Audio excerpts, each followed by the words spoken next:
Students, मैं अश्विनी कुमार और मैं आपकी क्लास लेने वाला हूं इंग्लिश लिटरेचर की। आज हम लोग पढ़ेंगे क्लास 10th की लिटरेचर की बुक में जो फर्स्ट चैप्टर हमारा है the enchanted pool, which is written by C Rajagopalachari. Okay, तो हम लोग स्टार्ट करते हैं class. Paragraph first. Yudhishthira waited for his brothers in anxiety and thirst. अब पहली बात मैं आपको ये बता दूं कि ये जो स्टोरी है ये कब से स्टार्ट होती है। जब युधिष्ठिर, भीम, नकुल, सहदेव, अर्जुन सभी लोग क्या करते हैं, सभी अज्ञातवास के लिए जाते हैं वन में। ठीक है, तो वहाँ पर जब इन लोगों को प्यास लगती है तो पानी लेने के लिए सभी भाई वन बाय वन जाते हैं। ठीक है, क्योंकि युधिष्ठिर बड़े होते हैं तो वो वहीं पर रुकते हैं। अब धीरे धीरे करके अब सभी जाते हैं पानी की तलाश में, तो वहाँ पर ये सब वापस नहीं आते। अब जो युधिष्ठिर है वो क्या, वो वेट कर रहे हैं इन लोग का। ठीक है, तो अब देखिए, Yudhishthira waited for his brothers in anxiety and thirst. जो युधिष्ठिर थे वो अपने चारों भाइयों का क्या वेट भी कर रहे थे, साथ ही साथ उनको प्यास बहुत ही ज़्यादा लगी हुई थी। Can they have been subjected to a curse. अब वो सोच रहे हैं कि क्या किसी ने उन चारों को श्राप दे दिया जो कि वापस नहीं आए, या फिर are they still wandering about in the forest in search of water, या फिर अभी तक वो सब पानी की तलाश में इस जंगल में भटक ही रहे हैं, है ना। कैन दे हैव फेंटेड और डाइड ऑफ थर्स्ट। क्या वो सब मूर्छित हो गए हैं या फिर उन सब की मृत्यु हो गई है प्यास से। Unable to bear these thoughts and driven by an overpowering thirst। अब जितने भी इनके मन में विचार आ रहे हैं, और पहली बात तो इनको प्यास ही बहुत ज़्यादा लगी होती है, बहुत ज़्यादा प्यास से व्याकुल हैं और अपने ये तो थॉट्स को, अपने विचारों को ये रोक नहीं पा रहे हैं, तो उन्होंने क्या किया, ही गेव अप वेटिंग, उन्होंने इंतजार करना छोड़ दिया। Started out to look for his brothers. अब उन्होंने सोचा कि अब चलते हैं, आखिर देखते हैं मेरे सभी भाई कहाँ हैं। And the pool hoping that he might find them, और शायद इनको पूल भी मिल जाए जहाँ पर इनको पानी मिल जाए। ठीक है, Yudhishthira proceeded in the direction his brothers had taken and kept on walking through tracks full of wild bear. ठीक है, Yudhishthira proceeded in the direction his brothers had taken. Okay, मतलब युधिष्ठिर भी उसी रास्ते से जाते हैं जिस रास्ते से इनके भाई, चारों भाई गए हुए होते हैं। एंड केप्ट ऑन वॉकिंग, और वो चलते जाते हैं थ्रू ट्रैक्स, जो रास्ते होते हैं फुल ऑफ वाइल्ड बियर, जिसमें जाहिर सी बात है कि जब जंगल में आप जाओगे तो आपको क्या, जंगली जानवर मिलेंगे। ठीक है, तो यहाँ पर भी क्या, फुल ऑफ वाइल्ड बियर, जहाँ पर जंगली भालुओं से भरा हुआ, और स्पॉटेड डियर, चितकबरे कलर के आपके डियर से मतलब हिरन भी है वहाँ पे।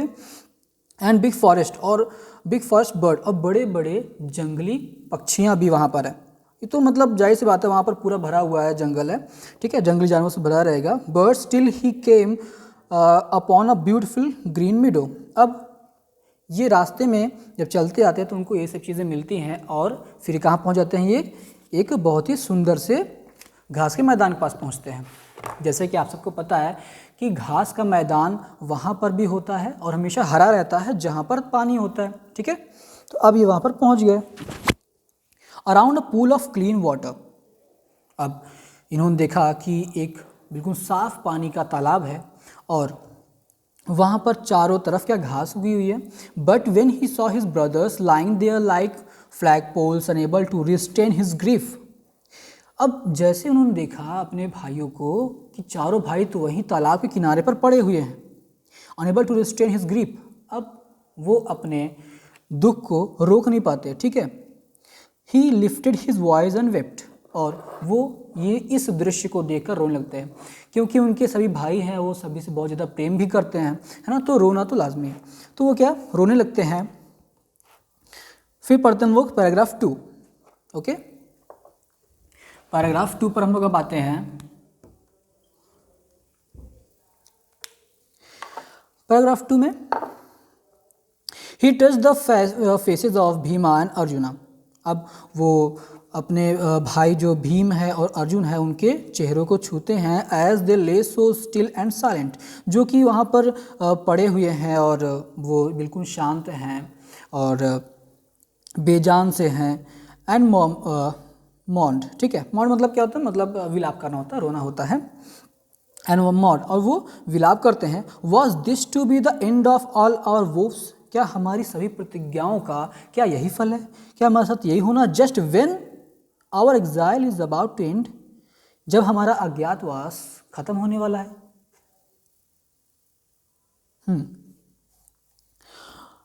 You have been taken away, और जब हमारा अज्ञातवास खत्म होने वाला तो तुम लोग को मुझसे छीन लिया गया।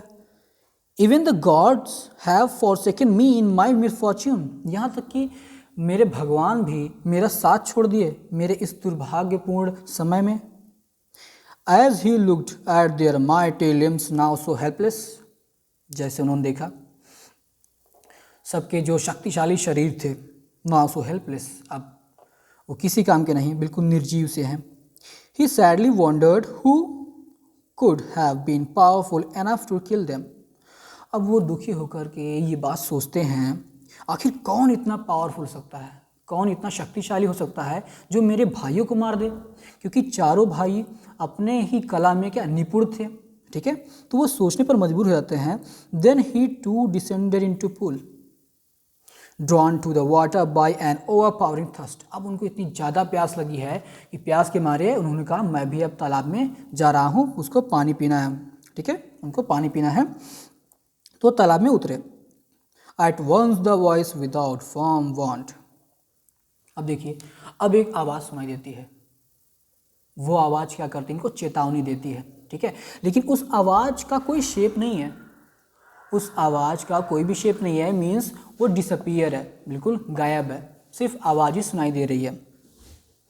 As he looked at their, sorry तो हो गया, your brothers died because they did not heed my words, ठीक है, मीन्स कि तुम जो वॉइस है वो क्या बोलती है, तुम्हारे जो भाई थे वो इसलिए मारे गए क्योंकि उन्होंने मेरे शब्दों को ध्यान नहीं दिया, ठीक है।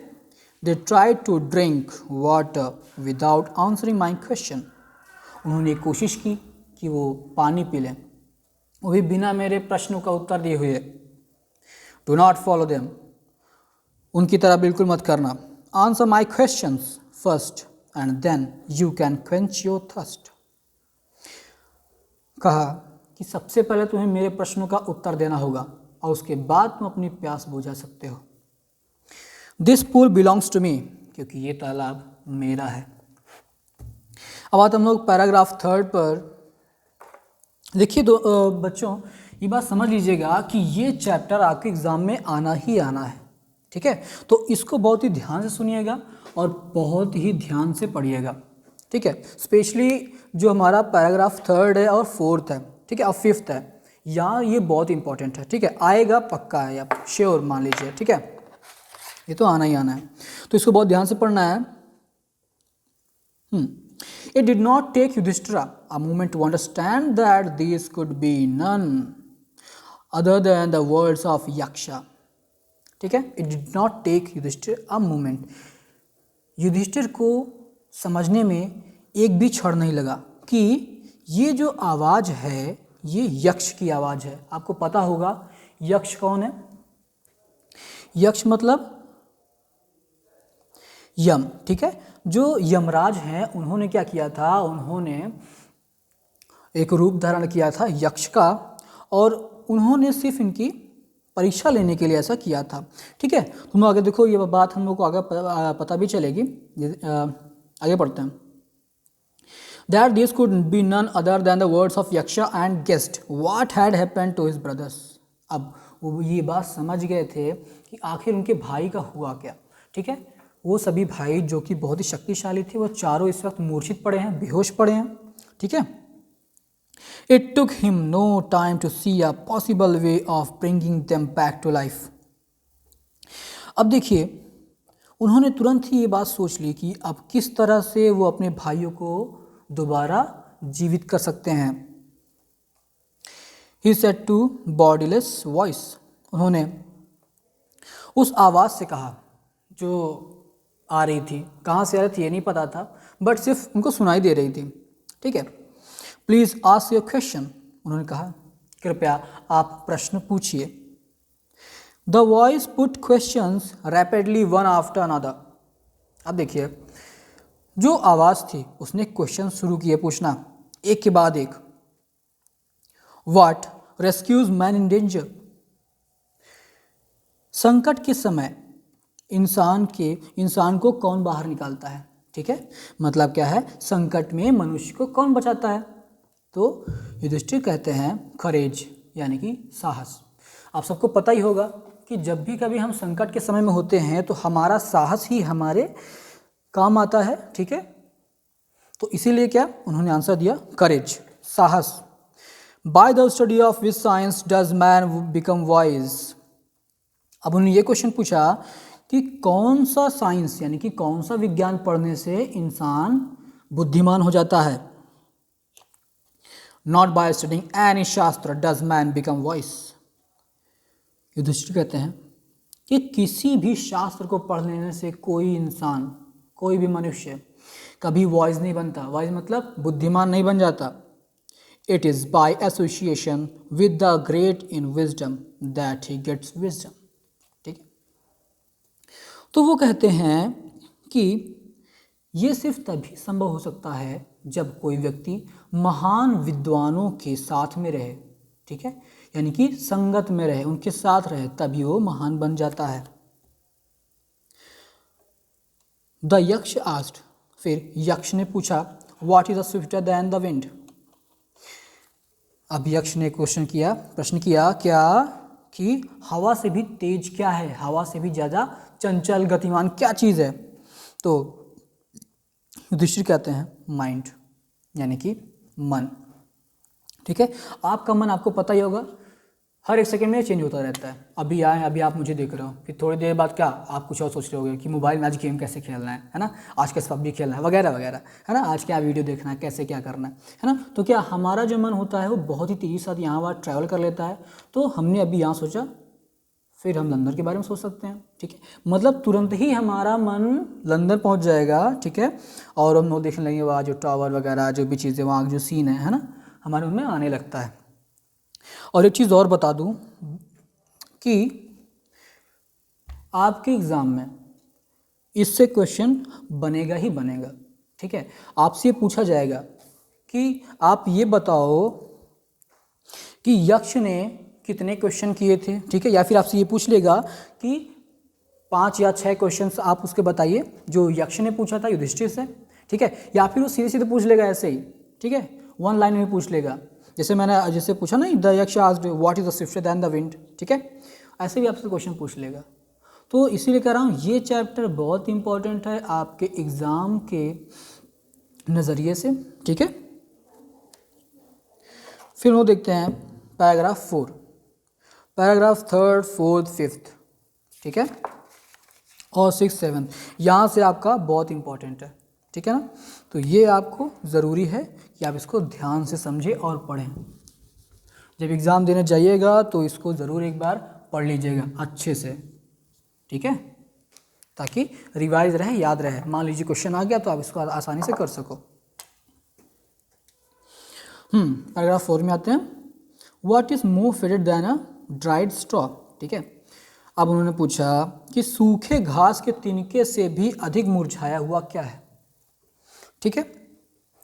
तो युधिष्ठिर कहते हैं अ सॉरो स्ट्राइक एंड हर्ट, दुख से भरा हुआ हृदय, ठीक है।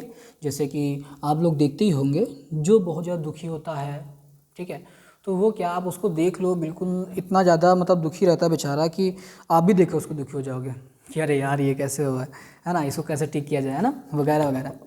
तो सबसे ज़्यादा मुरझाया हुआ एक हृदय हो सकता है। What be friend a traveller. अब देखिए यहाँ पर उन्होंने पूछा कि यात्री का मित्र कौन होता है, या फिर यात्री का मित्र क्या है, ठीक है। तो क्या लर्निंग यानी कि ज्ञान, आपका नॉलेज ही आपका साथी होता है। जैसे कि मान लीजिए आप कहीं जाते भी हैं, ठीक है, घूमने के लिए, आपको नहीं पता कि आखिर वहाँ क्या है कैसे है, ठीक है, तो आप क्या करोगे, आप उसके बारे में पहले सर्च करोगे, है ना, पढ़ोगे, देखोगे कि कहाँ आर्टिकल लिखा है इस चीज़ के बारे में। हाँ, जब उसको पढ़ लोगे तो आपको सभी चीज़ पता चल जाएंगी, हाँ ये चीज़ यहाँ पर है, इसकी वैल्यू ये है, और ये इन्होंने इसको बनवाया है, वगैरह वगैरह, है ना, सभी चीज़ें। तो क्या होगा, आप उसके बारे में जान लोगे, तो आपको ज़्यादा प्रॉब्लम होती नहीं। जैसे कि आप घर जाते हो, है ना, तो आपको क्या रास्ते देखने पड़ते हैं, अरे मुझे यहाँ जाना चाहिए, या फिर यहाँ से जाना चाहिए, यहाँ से जाना चाहिए, है ना। ऐसा वो कुछ भी नहीं करना होता है। क्यों? क्योंकि आपका रास्ता आप जान रहे हो, आप रास्ते के हर एक चीज़ के बारे में जानते हो, और आप ये भी जानते हो कि जिस रास्ते से मैं जा रहा हूँ वो मेरा घर ही जाए, मतलब वो रास्ता मुझे घर ही लेकर जाएगा, ठीक है, कहीं और लेकर नहीं चला जाएगा, ठीक है। तो इसीलिए उन्होंने कहा है कि लर्निंग, ज्ञान ही एक यात्री का क्या होता है, मित्र होता है।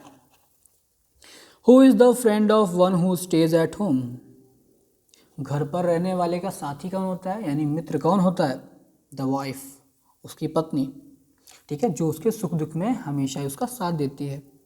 Who accompanies a man in death, अब ये पूछा कि मृत्यु के समय में भी इंसान के साथ कौन रहता है, ठीक है।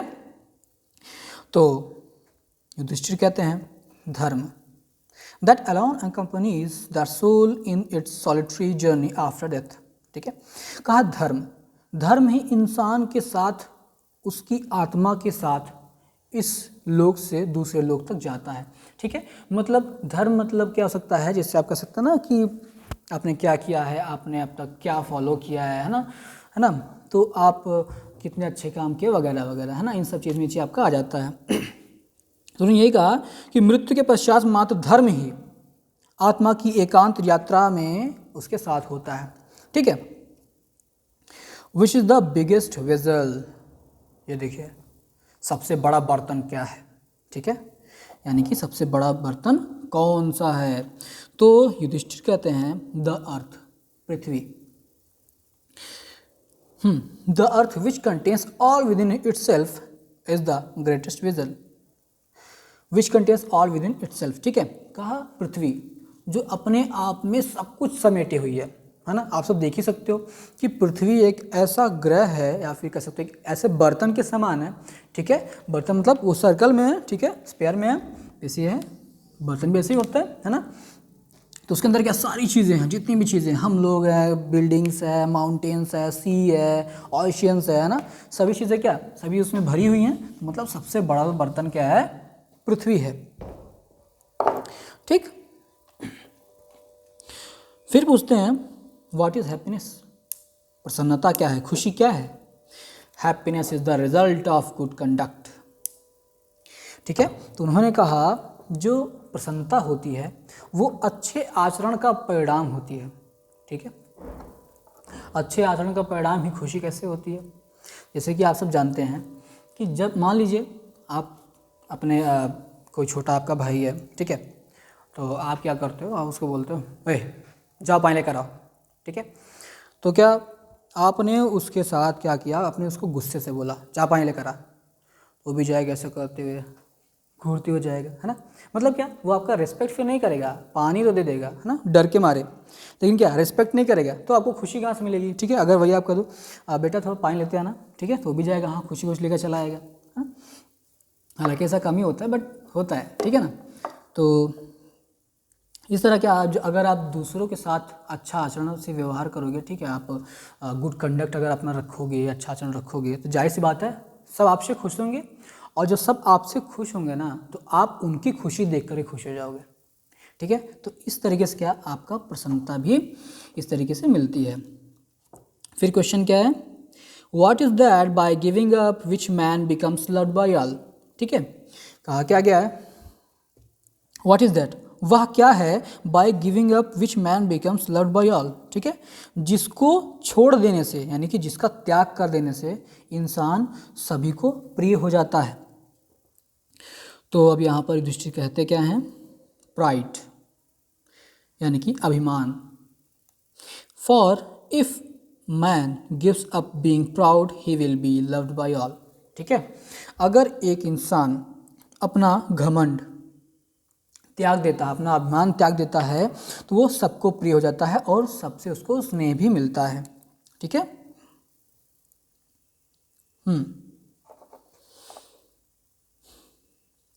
प्राइड फॉर, ठीक है, तो हो गया। What is the loss which yields Joy and not sorrow. अब देखिए वो ये पूछते हैं कि किसका नाश होने पर या फिर किसका खात्मा होने पर दुख के बजाय सुख मिलता है, ठीक है। एंगर, युधिष्ठिर ने आंसर दिया एंगर, ठीक है। If we give up being angry, अगर हम गुस्सा होना छोड़ देते हैं तो we will no longer be subject to sorrow, तो हमको किसी भी प्रकार का दुख जल्दी से नहीं होगा। क्यों? जैसे कि क्या होता है, कोई भी काम हो, ठीक है, मान लीजिए हम उसको गुस्से में करते हैं, ठीक है, हम उसको क्या गुस्से में करेंगे तो जाहिर सी बात है वो क्या काम तो खराब होगा ही होगा, है ना। और जब काम खराब हो जाएगा तो गुस्सा के बाद भी आपको दुख भी होगा, अरे यार ये क्या हो गया, है ना। तो फिर बाद में क्या सोचोगे, जब भी आप बैठोगे आप ये सोचोगे यार अगर मैं गुस्से में नहीं होता तो मैं ये ऐसा ऐसा नहीं करता तो ऐसा ऐसा नहीं होता, है ना। तो वो भी चीज़ें क्या ध्यान देनी होती है, ठीक है। तो यहाँ पर उन्होंने इसका बिल्कुल सही आंसर दिया, ठीक है, क्या क्रोध, वही गुस्सा, अगर उसको छोड़ देते हैं तो हम कभी भी दुखी नहीं होंगे। क्यों? इंसान हमेशा गुस्से में गलत डिसीजन लेता है, ठीक है ना। इंसान हमेशा गलत डिसीजन लेता है जब वो गुस्से में होता है, क्योंकि उसको समझ में नहीं आता आखिर क्या करे क्या ना करे, ठीक है, तो जल्दी से डिसीजन ले लेता तो फंस जाता है। Paragraph 5, what is that by giving up which man become